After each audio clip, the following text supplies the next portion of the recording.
Lila squinted at the harsh sunlight bouncing off the water's surface, her worn goggles doing little to shield her eyes from the glare. Despite the brightness, the sea was shrouded in a dull greenish haze from the unnatural chemicals that now filled its depths. Almost no one ventured this close to the shoreline anymore, but she had little choice. In a world stripped of its grace and vitality, even the smallest chance of finding something valuable was worth the risk. She remembered, vaguely, when people flocked to beaches for vacations. Those were days of bright swimsuits, umbrellas dotting the sand, and children squealing with delight as they played in the surf. It felt like another lifetime.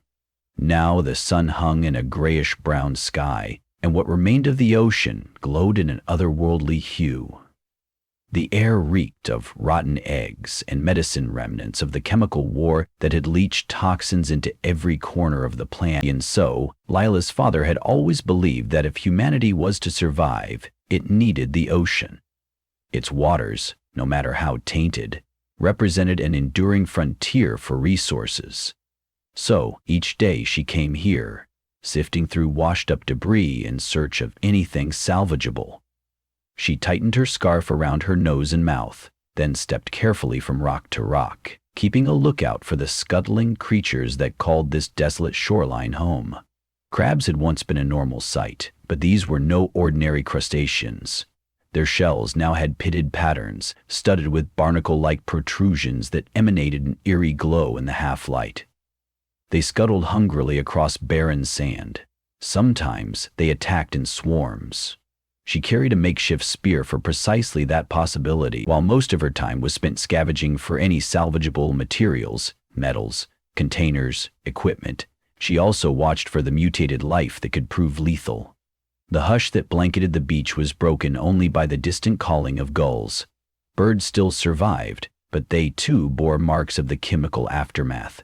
Their feathers were mottled in mismatched colors, and they swooped low, desperate to snatch any scrap of food. The gulls fought each other in frantic flurries of wings, all too aware that resources were dwindling and competition for survival was fierce. Layla paused, scanning the expanse of garbage-laden coast. Wreckage of once vital cargo ships lay half-buried in the sediment. Broken shipping containers spilled their contents across the sand. Some had rotted beyond recognition. Others, sealed in rusted steel, might still hold supplies. She made her way toward a large piece of twisted metal protruding from the sand. Its jagged edges were coated in a thick layer of seaweed-like residue, black and fibrous, which wriggled slightly when she touched it. Layla immediately let go in disgust, wiping her glove on a nearby rock. The metal plate looked like part of a shipping container door. Perhaps there was something inside? She bent down and wedged her crowbar, straining until the metal screeched in protest. After several minutes of adding her body weight to the effort, the plate shifted a few inches, and a noxious burst of trapped air hissed out. She held her breath, bracing for the worst. When nothing dire happened, she peered inside. A wave of relief flowed through her at the sight of sealed drums labeled medical supplies. Though it was possible the labels were misleading, or the contents ruined, it was a find worth investigating. Medicines were in high demand, especially if they could still be purified or repurposed. She glanced at the sky, gauging how much daylight she had left. The sun's dull light filtered through the hazy clouds, giving only a rough sense that the afternoon was slipping away. Abandoning the container until another day could risk losing it to other scavengers. Every day, more and more desperate souls came combing the shores, and alliances were few and fragile. She took her crowbar and worked it under the lip of the container, prying until the rust weakened enough for her to climb inside. With careful movements, she used the crowbar to break the seal on one of the drums. A hissing noise escaped, along with a chemical smell not unlike rubbing alcohol. She tensed, worried about a potential explosion or poisonous vapor, but it seemed to settle. Inside the drum was a cluster of small glass vials in padded trays. Some had cracked, their contents leaking darkly, but others were intact. A faint label read, "Antiviral." This was beyond her wildest hopes. Medicine of any sort could mean bargaining power with the small settlements that dotted the land. She gathered as many intact vials as she could, wrapping them in cloth and stuffing them into her satchel. Her heart pounded with excitement as she imagined the supplies she could trade for this find. Carefully backing out of the container, she looked around to ensure she wasn't being watched. The beach appeared empty except for drifting gulls and the occasional scuttling crab, but her instincts told her to remain on guard. It was always a gamble searching these shores. Danger came not just from mutated wildlife, but also from other humans, desperate and unscrupulous. She had no desire to get into a confrontation, especially not with her satchel full of precious medicine. With her breath slightly shallow from the chemical stench, she headed toward the battered dunes before the sun dipped further behind the ashen horizon. The settlement where Lila lived was once a summer resort, now reduced to dilapidated huts and half-standing hotels. The sea was too poisonous for tourists, but those with limited choices made this place their home. There was a trade post that used to be an old shop near the boardwalk. Its shingle hung crooked, flapping in the wind. The pungent smell of stale fish, burnt rubber, and chemicals melded into a strange cocktail that everyone simply got used to. She hurried to the building, ignoring the stares of a few loitering scavengers. She felt their eyes on her satchel, but kept her expression neutral, giving them no reason to believe she carried anything valuable. Inside the trade post, a wobbly wooden counter separated a wiry man from his customer. Vetri was his name, and he had a knack for obtaining what no one else could. Some said he was once part of a paramilitary group. Others believed he had connections to gangs that thrived further inland. Whatever his background, he was the key to trading salvageable goods for necessities. The interior was cramped, illuminated by battery-powered lanterns that cast grim shadows against the chipped walls. Shelves were lined with all sorts of items: canisters of water purification tablets, battered flashlights, homemade circuit boards, and contraptions whose functions were a mystery to Lila. Vetri beckoned her closer, always ready to see what new prize might cross his threshold. "Back so soon, Lila?" he asked. His voice carried a certain relaxed confidence that never revealed desperation, though everyone was desperate these days. She grasped the top of her satchel. "Found a cargo container, has some medical supplies, you might be able to salvage them." His eyes went wide, and for a moment his carefully cultivated indifference slipped. "Medical supplies?" He slid around the counter, grabbing a small flashlight. He motioned for her to let him see. Lila hesitated, knowing the risk of revealing her find too early. But Vetri was the only trader she trusted just enough to not rob her outright. She handed him one of the intact vials. Carefully he examined the label with his flashlight, expression brightening. "Antiviral. This stuff is practically gold." He looked at her, his tone quieter, more serious. "I can't promise you that every settlement or gang is going to honor a fair deal for these, but if you play your cards right, you've got a major bargaining chip. What do you want in exchange?" She swallowed hard. "Water. My purifier's on its last legs and I have no mechanical parts to fix it. Also, some stable rations and a new air filter. Going to the shore has ruined mine." Vetri rubbed his chin. "That's doable, especially for part of the stock. But if you really have a whole drum's worth of these, you might want to think bigger. There's talk of a group inland that's trading technology to filter out the chemical pollutants from water. Real filters, not the homemade junk you can piece together. Imagine being able to siphon water directly from the sea and not die from it." Lila's pulse quickened. I'd heard rumors, but didn't think it was real. "Who are they?" He shrugged. "They're not saints, if that's what you're asking. Some are ex-military. They've got their own agenda. But if they really have advanced filtering tech, that could change everything." She set her jaw. "I'm prepared to do what it takes. I want a future that's more than just scavenging every day."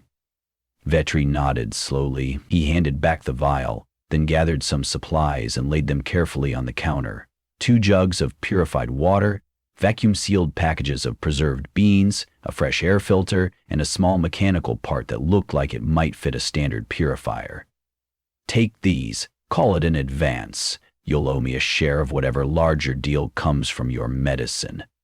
I'd guess you have enough to make me a profit if you do find those people." She exhaled, relieved. It wasn't entirely fair, but that was the game now. She'd pay her dues for an actual possibility of a better life. Hastily, she loaded the supplies into her bag. "Deal." Smoke from home-cooked fires and improvised furnaces clung to the settlement streets. Lila made her way back to the small hut she shared with her younger brother, Orion, who couldn't walk well due to a birth defect likely caused by the chemical-laden environment. She found him hunched over a makeshift table, tinkering with a battered radio set. "Any luck with the broadcast signals?" she asked, setting her newly acquired supplies down on a chair that had a broken leg. He looked up hopefully. "I got a faint signal a few moments ago. Might have come from that settlement upriver. They said something about traveling caravans and a big trading fair. Then the static drowned it out." She reached over, placing a cherished hand over his. "There might be a group inland that has advanced water filtering tech," she said. "I'm thinking about going there, trading for something that could help us." Orion's eyes lit up. "That would be amazing." "You mean filtering ocean water? That's huge, Lila."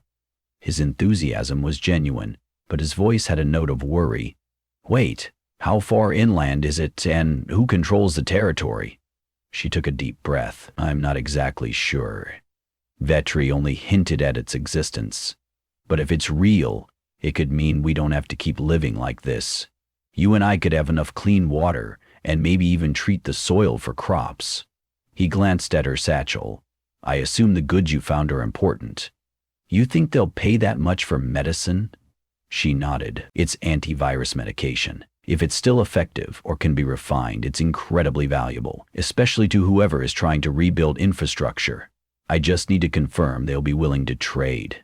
And I have to cross territory filled with raiders, scavengers, and who knows what else." A hush fell between them. She could see the fear in his eyes, but also the faint spark of hope. "I can't stay here forever, scraping by," she continued. "This is our best shot." He nodded. "I'll try to strengthen this radio set in the meantime. If you find a vantage point, maybe you can signal back." Lila gave him a determined smile, though she felt a gnawing uncertainty deep in her gut. Stepping out into the unknown was far from safe, but it was riskier to remain in a settlement slowly strangled by scarcity. At dawn, she set off. The air felt a little less oppressive, possibly because the wind was coming from inland. She joined a small band of 4 travelers who were heading in a similar direction, hoping to reach a rumored marketplace at an abandoned city near the old highway. Safety in numbers, though trust was scarce. Along the cracked asphalt that cut through barren fields, they walked single file, each watchful of potential threats. The meadows used to be farmland, but now they lay sallow and stunted. Toxic dust glinted in the sunlight, and any hardy weeds that dared sprout grew in twisted shapes, their leaves ringed with burnt edges. They hardly encountered wildlife. Most creatures seemed to have fled to the polluted coasts where they could scavenge rotting fish or rummage through ship graveyards. But storms could roll in any time, carrying acidic rain that ate through fabric and flesh. Traveling under such conditions was a gamble, but any notable journey was, in these times. Their group was led by Reynold, a wiry man who claimed knowledge of the roads and the gangs that lined them. His voice was low and eerily calm as he pointed out pitfalls. A rusted sign that barely hung from a splintered wooden post, certain tire tracks that indicated recent travel by large vehicles, and the remains of a campsite littered with broken canteens. Lila imagined the faces of whoever had once camped there, likely ambushed or forced to flee. She pressed her hand to her satchel, which contained the precious vials. The sight of those shattered canteens reminded her how alluring her cargo would be to raiders. After half a day's trek, they spotted a cluster of concrete buildings on the horizon. Windows were either shattered or boarded up, but a few vehicles modified with extra armor plating lined the parking lot. A makeshift banner reading "Market" flapped from a bent streetlight. Smoke rose from oil barrel fires, providing warmth and a sign that people were indeed trying to build some semblance of normal life here. The group approached cautiously, mindful that a marketplace could be a trap. A pair of armed guards, dressed in mismatched padding and metal plates, stood at the entrance, their faces stoic. Reynolds stepped forward, explaining they had items to trade and were looking for passage to the inland settlement, rumored to have advanced tech. The guards studied them for a moment, then allowed them in, likely motivated by the hope of fresh goods. Inside, the marketplace was a bustle of tense negotiation. People had set up stalls with salvaged tarps and tables, showcasing everything from radioactive scrap metal to stale bread. Lila's eyes roamed the area until she found someone who might be able to guide her deeper inland. She spotted a booth where a man with a robotic prosthetic arm, clearly salvaged from advanced tech, was negotiating with a group of travelers. A tall, bald woman in patchwork armor stood behind him, scanning the crowd with practiced vigilance. Lila sensed potential, though she knew the conversation could be risky. She swallowed her nerves and stepped up. The man eyed her. "You looking to buy or sell?" he asked, voice gruff and direct. "Trade?" Lila replied. "I have pharmaceuticals and need a guide. I heard there's a settlement with the capacity to filter out ocean toxins. I want to see it for myself. Perhaps trade some of my cargo." She took out one of the vials and discreetly showed it. The man's prosthetic fingers twitched, making a faint mechanical whine. The tall woman behind him leaned in, interest sparked in her eyes. The man let out a low whistle. "Antiviral. Where'd you get this?" Lila maintained her composure. "From an old shipping container. I have more, but I'll only trade once I know they'll give me something worthwhile." He scratched at the gray scruff along his jaw. "I can guide you. My name's Atlas. This is Ebony." He jerked his thumb at the tall woman, who gave a curt nod. "We'd plan to run that direction anyway, but we'll want a fair share of whatever deal you make." Her lips pressed into a thin line. "And how do I know you won't just take what I have and leave me in a ditch?" Ebony answered with a matter-of-fact tone. "You don't. But it's not in our interest to cheat you. If your cargo is as valuable as it seems, we'll profit more by representing you as your protectors. People trust us not to shoot them in the back. That trust is what keeps us employed." It was a delicate choice, but any attempt to travel alone would be suicidal. Lila agreed to their terms with a slight nod. The rest of her group said their farewells, scattering into the marketplace to do their own trades. Within an hour, Lila found herself boarding an old militarized truck, with Atlas at the wheel and Ebony scanning the perimeter. The engine roared to life, coughing black smoke into the air. She watched the marketplace fade behind them, wonder and fear mingling in her chest as they started the next leg of the journey. The truck bounced unpredictably along pitted roads, weaving through wreckage. Remnants of burned-out cars and collapsed infrastructure created a maze that forced them off the main route more than once. Lila clutched her seat, peering ahead as Ebony barked directions to Atlas. Gradually, the coastline faded in the rearview mirror, replaced by a bleak, deforested landscape.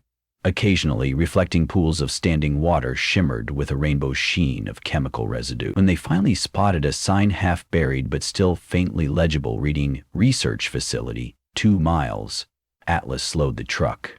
This might be the place. Tech experiments were often done in remote labs. It's the type of location that a group of ex-military types could commandeer.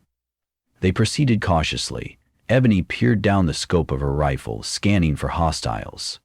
The building at the end of the road resembled a fortress. Tall fences topped with barbed wire enclosed a cluster of rectangular structures.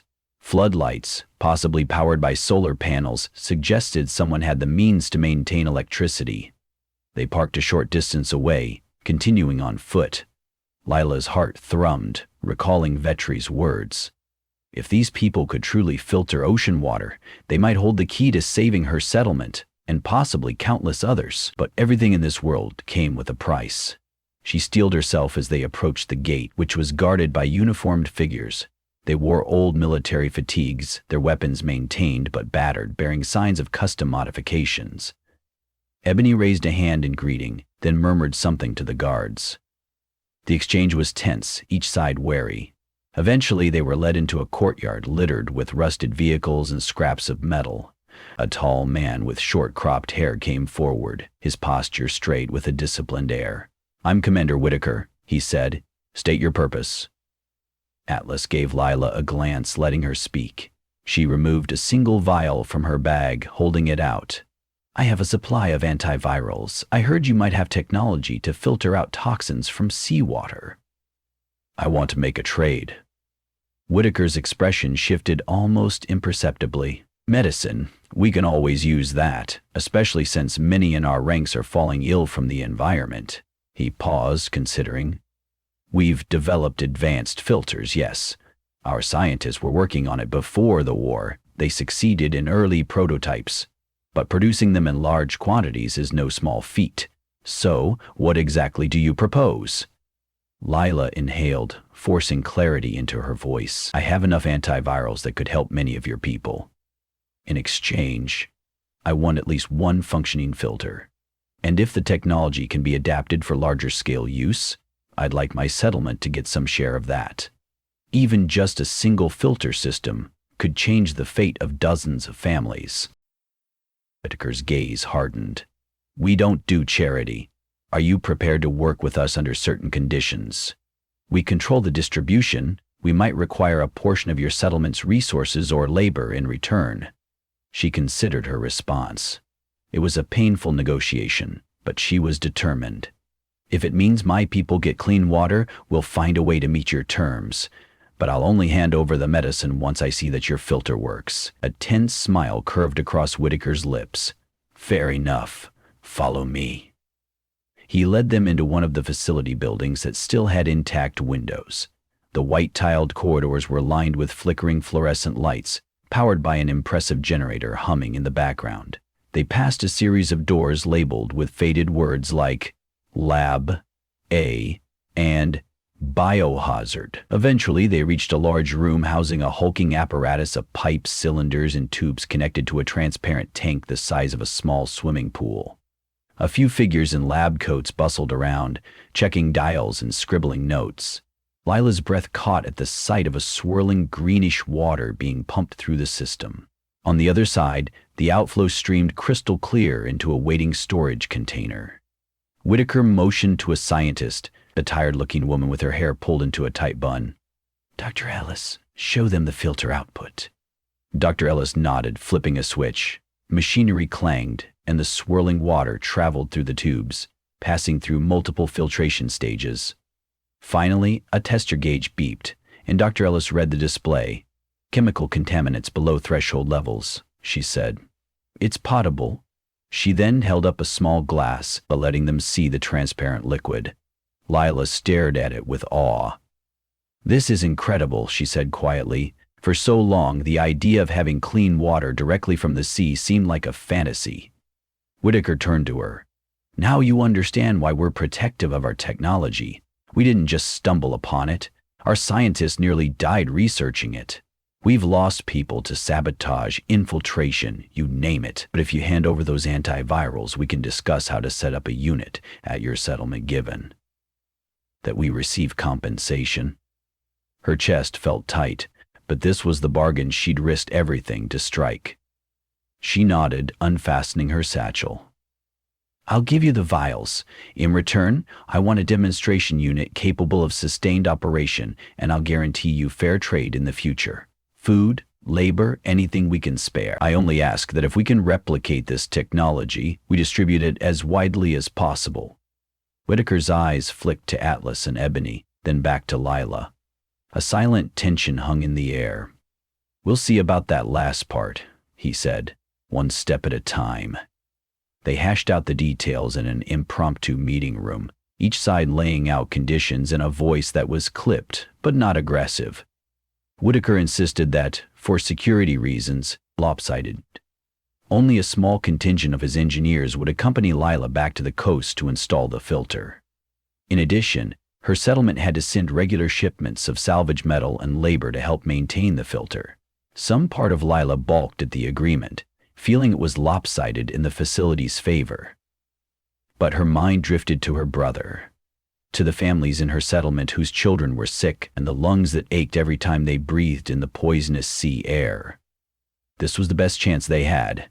At last, an official handshake, more ceremonial than binding, sealed the deal. Atlas and Abney received a small finder's fee, some ammunition, and supplies from Whitaker. Then they quietly left the room, letting the official parties finalize the transaction. Lila produced her entire stock of antivirals, each one verified by Dr. Ellis. The expressions on the soldiers' faces made it clear they recognized the significance of her offering.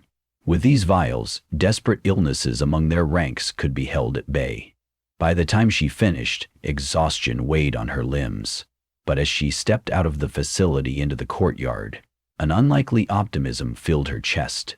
She gazed at the setting sun, remembering how, earlier that day, she'd been on that toxic beach, uncertain of everything.